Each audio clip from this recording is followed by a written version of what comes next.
So what I'd like to do this morning, this story is taken from the accounts of the resurrection of Jesus Christ in the Gospels. We know that Jesus was crucified. On Friday, we went through seeing the picture of Jesus being taken and beaten and whipped and humiliated and spit upon and finally crucified. And when he died, when he gave up his spirit, and he did it willingly, when he gave up the spirit, it's like everything became dark and the earth shook and lights ceased from shining, and the veil of the temple, which separated the people from the Holy of Holies, rent from the top to the bottom, signifying that we have now access to God through Jesus Christ. All of these things happened at once, but then there was just complete quiet. And I think the Sanhedrin, the conspirators who wanted to kill Jesus were really happy. The guy's dead. There was a bunch of stuff that happened around the cross, and the earth shook, and all these things happened, but thank God he's gone. Because they thought they were doing God a favor by having him put to death. And although Pontius Pilate, the governor, and his wife were scared to death of putting to death the wrong man, they were probably relieved that the whole thing was over. Everyone thought it was over. Everyone thought, okay, Jesus is dead. The disciples said, oh, he's dead now. We must have been wrong. And all the things that are going on in the minds of all these people that were the players in this whole story. And so the story is taken from the accounts of the resurrection of Jesus in the Gospels. Each Gospel gives us a different perspective. When edited together, we see the entire story more clearly.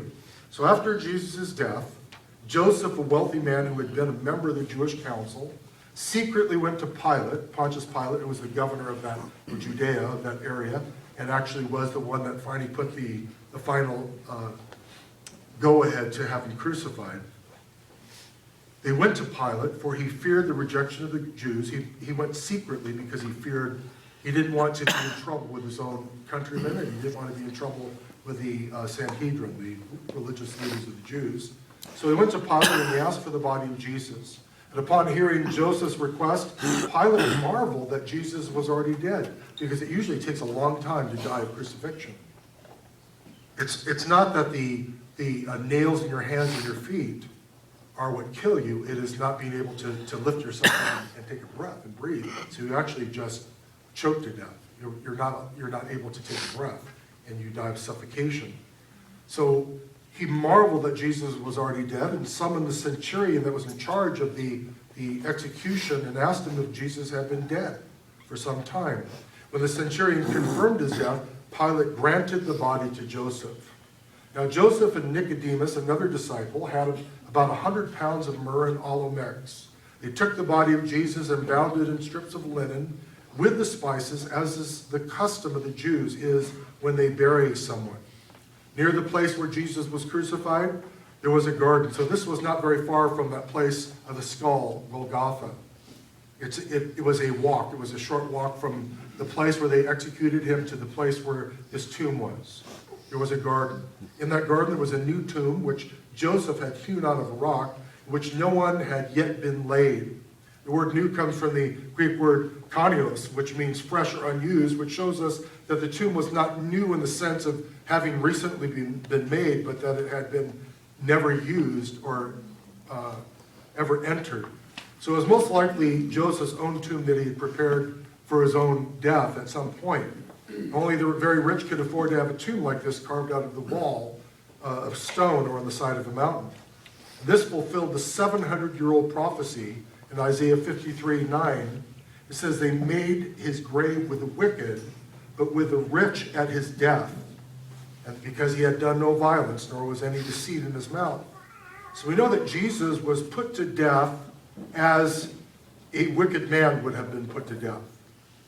They tried him, they accused him, and even though the people didn't really know why he was being executed, the majority of the people, he was shamefully put to death, just as they would put to death a murderer or a robber upon that cross.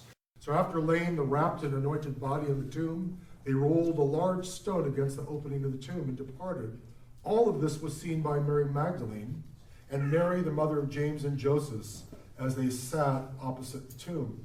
Meanwhile, the chief priests and the Pharisees came to speak to Pilate, attempting to convince him that there was a good possibility that Jesus' disciples would come and steal his body in order to convince the people that he had risen from the dead, as he said that he would. So they got the picture. Jesus would tell them, I'm going to raise again from the dead. And the scribes and Pharisees and the Sadducees, they knew this would be his claim.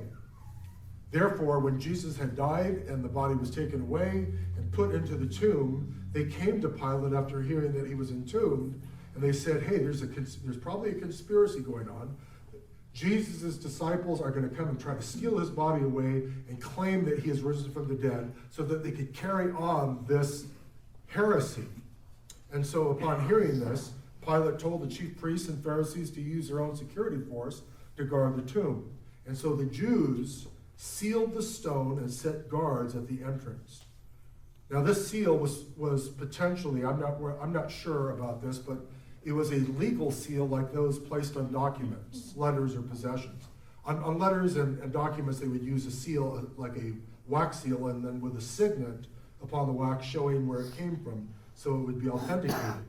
But this seal, its purpose was to authenticate that the sealed item had been properly inspected before sealing, and all the contents were in order. So as long as the seal remained unbroken, it guaranteed that the contents, which was Jesus' body, inside were safe and sound. The seal, what may have been some type of rope or string attached to the wall using some ancient adhesive, super glue or Gorilla Glue, which could not be removed without breaking it. This would reveal whether anyone had moved the stone, which Joseph and Nicodemus had rolled into the entrance of the tomb. So along with the seal, there were armed guards set before the tomb.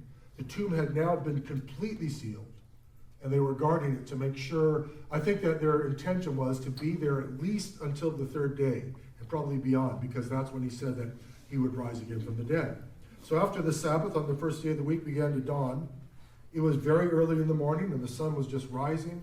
Mary Magdalene, along with Mary, the mother of James, which is Jesus' mother, by the way, and Salome, the mother of the apostles James and John, headed to the tomb carrying spices with which to anoint him.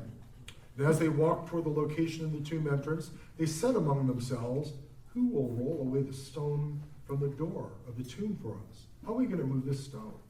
They had seen the two men vigorously push that stone in front of the opening of the tomb, and these women were thinking, how are we going to be able to do this? But when they looked up, they were surprised when they saw that the stone had been rolled away, for it was very large. So they immediately entered the tomb, and as their eyes adjusted to the darkness, they saw a young man clothed in a long white robe sitting on the right side, and they were alarmed. But the man said to them, don't be alarmed. You seek Jesus of Nazareth, who was crucified. He is risen. He is not here. See the place where they laid him. Now go, tell his disciples and Peter that he is going before you into Galilee. There you will see him as he told you he would. So as you remember, Galilee is where Jesus grew up, and that's where all the friends and the disciples were from. So they went out quickly and fled from the tomb, for they trembled and were amazed, and they said nothing to anyone, for they were afraid. So the women they saw it, they understood to a certain degree that what was going on, but at the same time, they couldn't comprehend it, and they didn't say anything about it. What these precious women didn't know was that before the dawnbreak, there was a great earthquake, for an angel of the Lord descended from heaven and came and rolled back the stone from the door and sat on it. And the angel's countenance was like lightning, and his clothing as white as snow. And the guards that we know that were standing guard in front of the tomb shook for fear of him and became like dead men. In other words, they just fainted. They passed out. I would too. You know, you hear this great movement. You know, I don't know if you've ever been around a supernatural occurrence, but when something incredible happens with God, it's like all the molecules in the air seem to quake and shake. It's not just like a regular sonic boom or an earthquake or anything. It's just like the whole universe seems to quake, and all of a sudden there's like a angel sitting on top of the stone that he had rolled away. And his countenance was like lightning. In other words, it was bright, so bright that they could probably barely see that it was even the vestige or the image of a man. And they shook for fear of him and became like dead men. They passed out. Then the angel sat and waited for the women to arrive. And in truth, the angel was waiting to do what? To bless these faithful and loving servants of God with the good news. And what always amazes me, and that's why I wrote that song, Roll the Stone Away, is how incredibly brave the women who followed Jesus were. Mary Magdalene was a woman who had been possessed by demons, and she was a harlot. She was a woman that many people knew as just this tramp, but yet she was so close to Jesus, so endeared to him. She was one of the strongest followers of Jesus that you see in Scripture. And then naturally, Jesus' mother, and Salome. So he said, don't be alarmed, don't be afraid. You seek Jesus of Nazareth who is crucified. Why do you seek the living among the dead? He is not here, but he is risen. Remember how he spoke to you when he was in Galilee, saying, the Son of Man must be delivered into the hands of sinful men and be crucified and the third day rise again? And the women remembered his